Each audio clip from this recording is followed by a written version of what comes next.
قال الله تبارك وتعالى في القرآن المجيد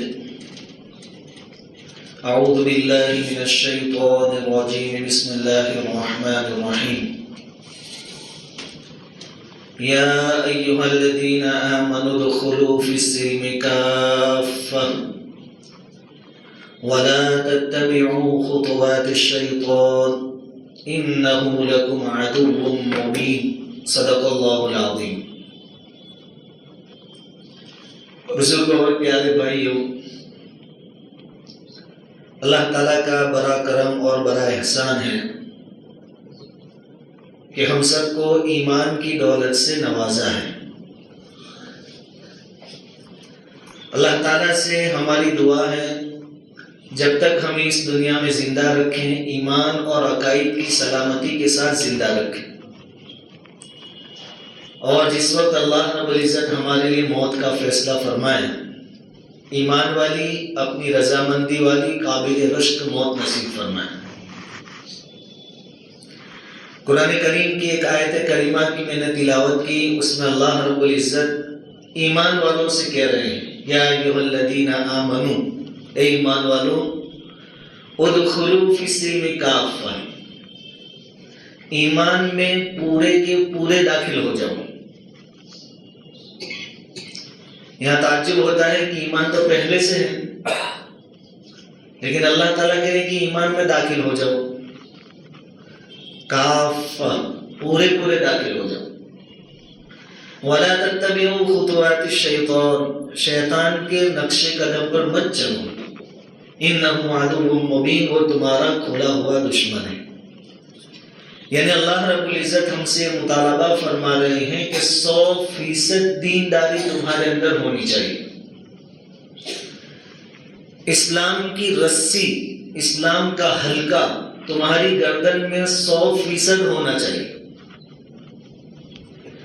ایسا نہ ہو جیسے بنو اسرائیل کیا کرتے تھے کہ ان کی خواہشات کے مطابق جو چیزیں ہوتی تھی اس کو کرتے تھے، اور جو چیزیں نفس پر بھاری محسوس ہوتی تھی اس کو چھوڑ دیتے تھے۔ اللہ تعالیٰ نے ان سے بھی خطاب فرمایا، افتؤمنون ببعض الکتاب وتکفرون ببعض، بعض باتوں کو مانتے ہو اور بعض باتوں کو چھوڑ دیتے ہو۔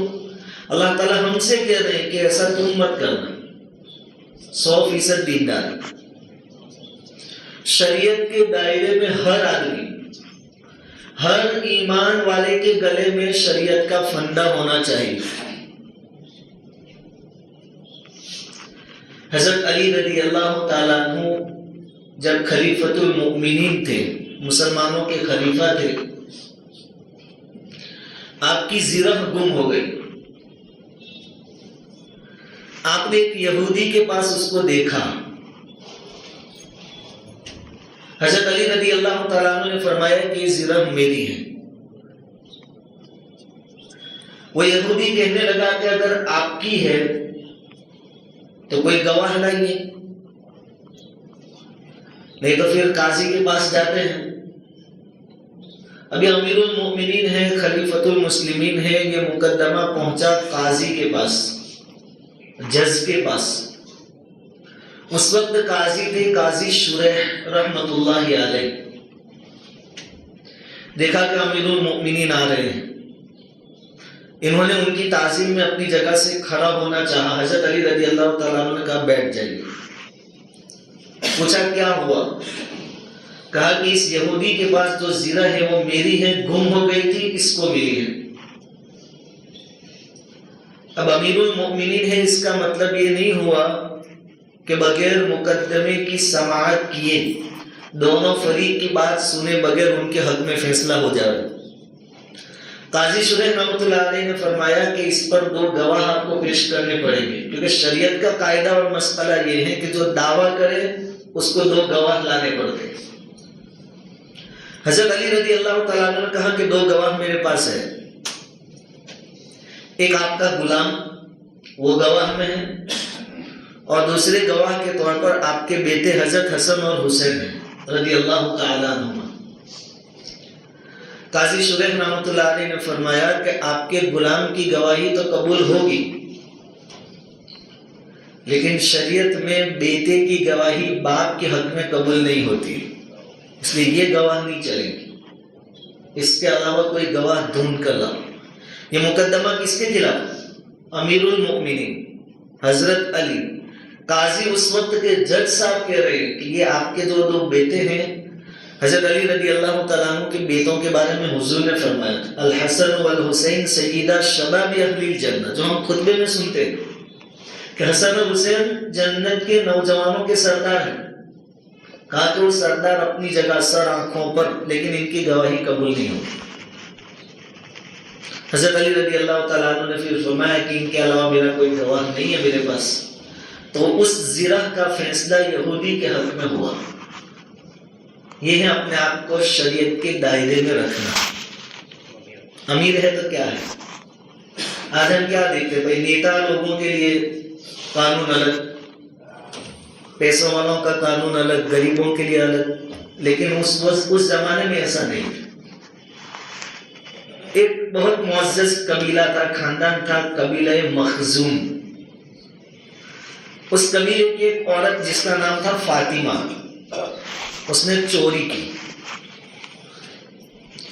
اب چوری کی سزا یہ ہے کہ 10 درہم کی چوری ہو گئی یا اس سے اوپر کی تو ہاتھ کاٹے جائیں گے۔ یہ مقدمہ حضور صلی اللہ علیہ وسلم کے دربار میں پیش کیا گیا۔ حضور صلی اللہ علیہ وسلم نے فیصلہ فرمایا کہ اس کے ہاتھ کاٹ دیے جائیں۔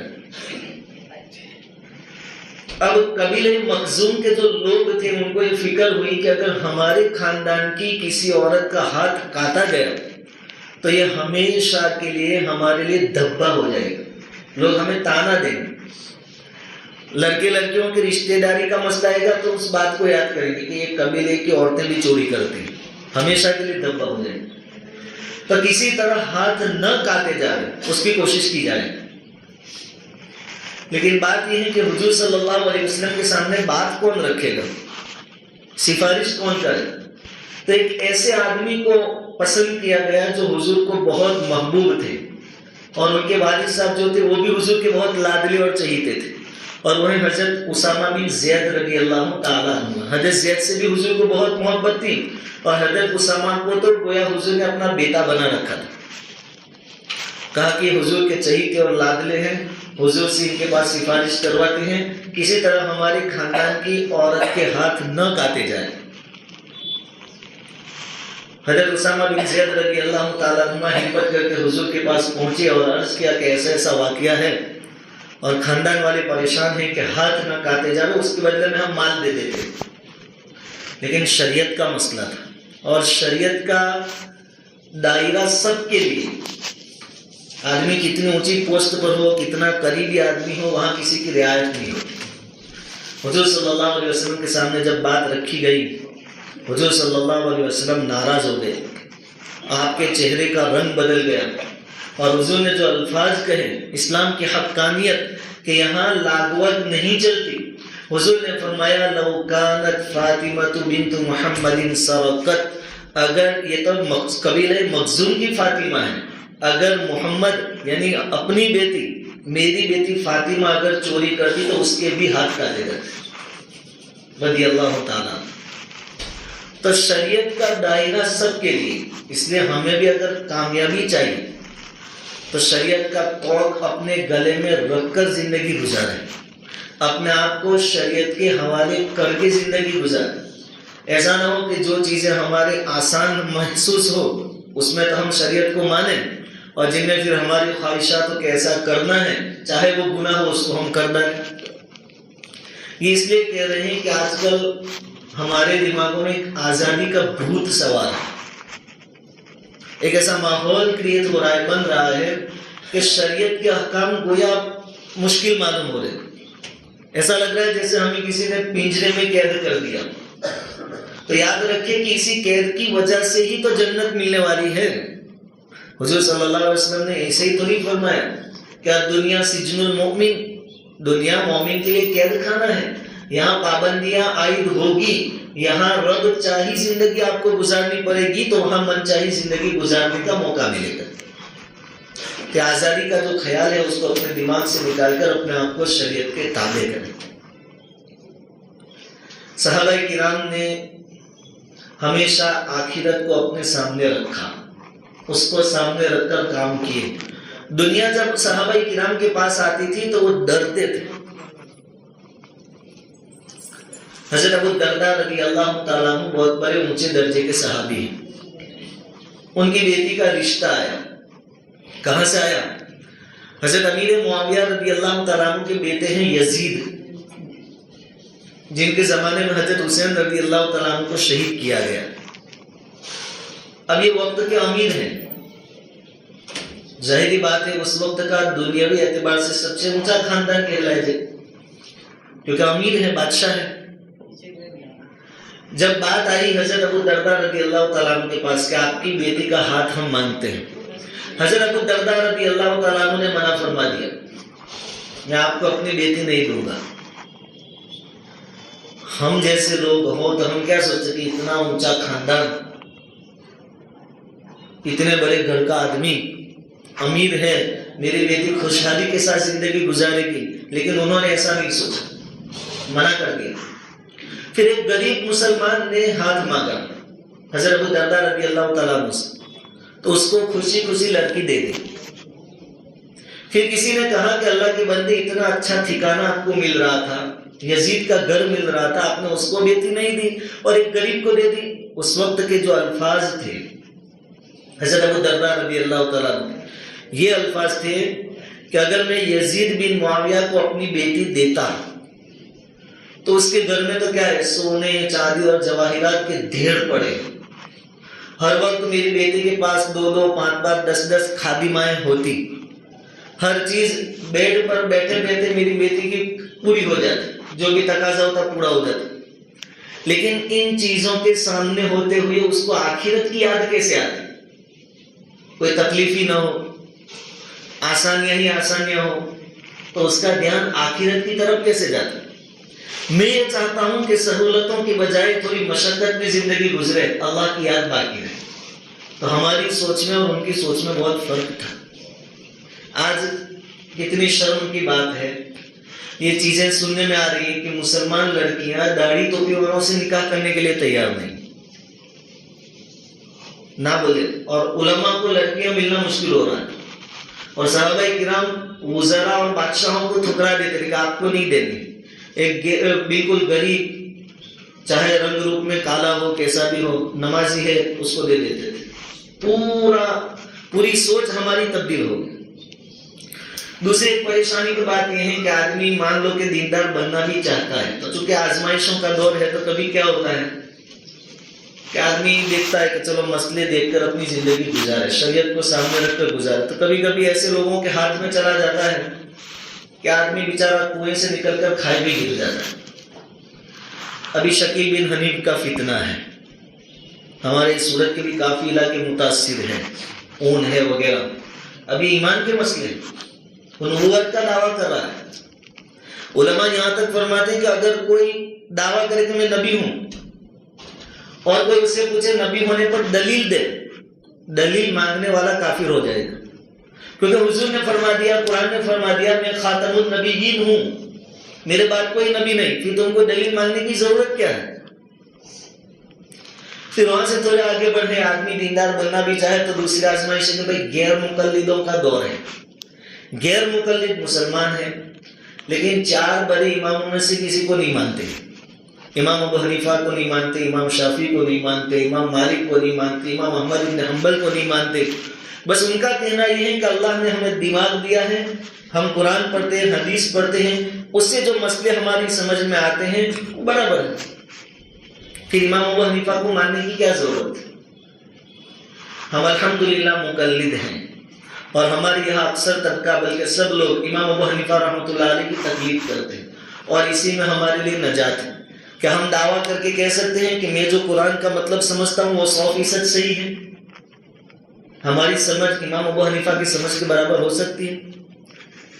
کہ غیر مقلد آئے، انہوں نے شریعت کا پھندا اپنے گلے سے نکالا، اور یہ لوگ ہیں بے لگام گھوڑے، جو سمجھ میں آ گئے وہ مسئلہ برابر ہے، اور ان کا ٹارگیٹ ہوتا ہے اکثر سٹی کے لوگ، چونکہ گیروں کے ساتھ اب رہتے ہیں، وہ لوگ تو آزاد ہیں، ہم بھی چاہتے ہیں کہ ہم بھی کچھ آزاد ہو جائیں، تو ہمیں اپنے مناسب وہ دین بتاتے ہیں کہ بھائی کوٹ اور پتلون پہن سکتے تو پہن سکتے، کیا پرابلم، سطر چھوٹنا چاہیے، تو آدمی کہتا ہے کہ مسئلہ پوچھ لیا پہن سکتے، کوئی پرابلم نہیں۔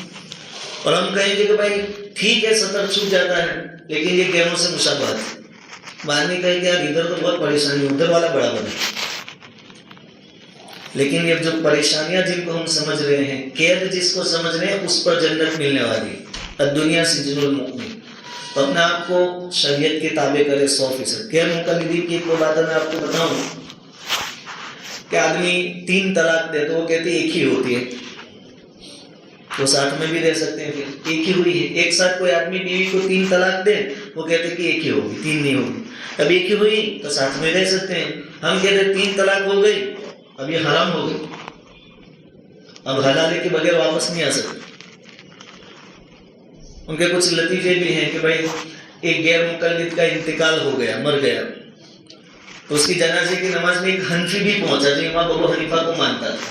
ہمارے یہاں کیا ہوتا ہے کہ جنازے کی نماز بالکل مختصر ہوتی ہے، 4 تکبیریں، پہلی تکبیر کے بعد ثنا پڑھنا ہے، دوسری میں درود شریف، تیسری میں میت کی دعا، اور چوتھی میں تو کچھ نہیں پڑھنا ہے، سلام پھیر دینی ہے، جنازے کی نماز فٹافٹ ہو جاتی ہے۔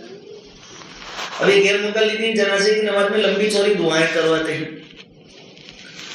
تو ایک حنفی وہاں پہنچا تو جنازے کی نماز کے بعد غیر مقلد ایک آدمی تھا، اس نے کہا حنفی سے کہ دیکھو ہمارے امام اتنی زیادہ مغفرت کی دعائیں کرواتے ہیں اور تم لوگ تو 2 منٹ بھی نہیں ہوتی جنازے کی نماز میں، کیسے لوگ ہو تم؟ تو حنفی نے جواب دیا کہ اس کی وجہ یہ ہے کہ ہمارا امام جانتا ہے کہ جو مر گیا حنفی تھا یا شافعی مالکی حنبلی جو بھی تھا، اس نے پوری زندگی قدم پھونک پھونک کے رکھا ہے، امام سے پوچھ پوچھ کر رکھا ہے، اور غیر مقلد تو بے لگام گھوڑے ہیں، جو من میں آیا تم نے کیا ہے۔ تو اس نے جب کہ قدم پھونک پھونک کے رکھا ہے، اپنے آپ کو تابع اور حوالے کر کے رکھا تھا، تو اس کے گناہ زیادہ نہیں ہوں گے، اس لیے زیادہ دعا مانگنے کی ضرورت نہیں۔ لیکن تم نے تو 3 طلاق دے کر ایک گنی، پھر واپس اسی کے ساتھ رہے، تو تمہاری امام کو یقین ہے کہ زندگی اپنے حساب سے جی ہے تو مار پڑے گی، اس کے لیے زیادہ دعا کرنی پڑتی ہے، ہمیں زیادہ پریشانی نہیں ہے، اس لیے اپنے آپ کو شریعت کے تابع رکھیں۔ ایک اور چیز کہ وہ لوگ حدیث سے ان کی سمجھ میں جو آئے وہ مطلب بیان کرتے ہیں۔ ایک حدیث میں ہے نبی کریم صلی اللہ علیہ وسلم نے ایک مرتبہ کھڑے کھڑے پیشاب کیا ہے، اور صحیح حدیث ہے، تو یہ لوگ کہتے ہیں کہ حضور نے کیا تو یہ سنت ہے کھڑے کھڑے پیشاب کرنا۔ ہمارے علماء نے جواب دیا کہ حضور نے یہ بتانے کے لیے کھڑے کھڑے پیشاب زندگی میں ایک ہی مرتبہ کیا کہ کوئی پریشانی ہو، گھٹنوں میں تکلیف ہو، یا ایسی جگہ ہو جہاں نیچے کیچڑ وغیرہ ہے، تو آدمی کھڑے کھڑے پیشاب کر سکتا ہے اگر ناپاک ہونے کا خطرہ ہو تو ممکن ہے حضور کو پیروں میں تکلیف ہو یا نیچے کیچڑ وغیرہ ہو، بیٹھنے کی جگہ نہ ہو، اس لیے کیا تھا۔ وہ کہتے ہیں کہ نہیں حضور نے کیا سنت ہے۔ تو ایک غیر مقلد عالم نے بیان کیا تو مجمع میں سے ایک آدمی کھڑا ہوا اور کہا کہ حضرت کھڑے کھڑے پیشاب کرنا سنت ہے، تو یہ سنت صرف مردوں کے لیے ہے کہ عورتوں کے لیے بھی ہے؟ پھر اب بیچارہ پریشان ہو گیا تو عورت کیسے کھڑے کھڑے پیشاب کرے گی؟ تو یہ جو بے لگام گھوڑے ہیں ان سے اپنے آپ کو بچائیں۔ شہروں کو اور سٹیوں کو وہ لوگ بہت زیادہ ٹارگیٹ کرتے ہیں، اور ہم سہولتیں مل جاتی ہیں تو بہت سارے لوگ ایسے کیس آتے ہیں 3 طلاق دے دی، پھر ہم مسئلہ پوچھتے ہیں ہم سے، ہم کہتے ہیں کہ وہ عورت تمہارے لیے حرام، تو وہ یوٹیوب پر کلپ بتاتے ہیں دیکھو یہ مولانا ہے اور کہتے ہیں کہ 3 دیں گے ایک ہی شمار ہو۔ ایسے چنگال میں بتائیے، جتنا شریعت کا فندہ اپنے گلے میں لٹکائے رکھیں گے اس پر جنت ملے گی۔ اور شہروں میں غیروں کے ساتھ رہ کر اپنی شریعت پر ڈٹے رہیں، لباس، چہرہ، مہرہ، اخلاق، کھانا پینا، ہر حساب سے اپنے آپ کو مسلمان باقی رکھیں۔ یوسف علیہ السلام جب کنویں سے نکالے گئے، مصر پہنچے، وہاں کے وزیر اور بادشاہ بنے، پھر ان کے بھائی کو، ماں باپ کو، سب کو مصر بلا لیا یوسف علیہ السلام نے، وہاں رہے۔ یوسف علیہ السلام کے سپورٹ سے انہوں نے دین پھیلایا، آپ کے خاندان کے لوگوں نے، اللہ تعالیٰ نے 300 سالوں تک حکومت کرنے کا موقع دیا مصر میں۔ پھر جیسے جیسے گزرتی گئی زندگی، وہاں کی لوگوں کو دیکھ دیکھ کر انہوں نے اپنا لباس چینج کر دیا۔ جو کنعان سے آئے تھے یوسف علیہ السلام کے خاندان کے لوگ، جن کے ہاتھ میں حکومت تھی 300 سال سے، انہوں نے دوسروں کو دیکھ کر اپنا لباس چینج کیا، اپنے چہرے، مہرے، رہن سہن سب چینج کر دیا۔ ایک وقت ایسا آیا کہ انہوں نے دوسروں کی باتوں میں آ کر نبیوں کو قتل کیا، اور اس کے بدلے میں پھر اللہ تعالیٰ نے حکومت چھین لی اور فرعون کو ان پر مسلط کیا۔ اللہ نے تو حکومت دی تھی، ان کا فریضہ تھا کہ دین کی تبلیغ کرتے، اور شروع میں انہوں نے کیا، لیکن پھر دعوت بھی چھوڑ دی، شریعت بھی چھوڑ دی، اور وہ خود گہروں کے رنگ میں رنگ گئے، تو اللہ تعالیٰ نے فرعون کو مسلط کر دیا۔ ہم نے بھی اس ملک میں کئی سالوں تک حکومت کی مسلمانوں، پھر ہم بھی ان کے رنگ میں رنگ گئے، آج کس پوزیشن پر ہم ہیں۔ بہرحال وقت ہو چکا ہے، اللہ تعالیٰ ہمیں صحیح سمجھ عطا فرمائے، شریعت کی رسی کو، اس کے فندے کو اپنے گلے میں لٹکائی رہی، اپنے علماء سے رابطے میں رہیے، ہر قدم پھونک پھونک کر اٹھائیے۔ اللہ تعالیٰ کہیں سنی باتوں پر کہنے سننے سے زیادہ عمل کی توفیق دے۔